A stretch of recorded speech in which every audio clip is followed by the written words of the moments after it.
بسم الله الرحمن الرحيم اقرأ باسم ربك الذي خلق خلق الإنسان من علق اقرأ وربك الأكرم الذي علم بالقلم علم الإنسان ما لم يعلم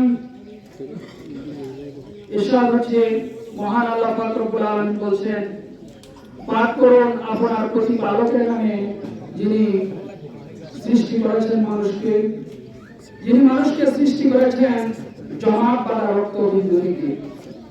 পাঠ করুন আপনার প্রতিপালকের নামে যিনি মহা মহিমান্বিত।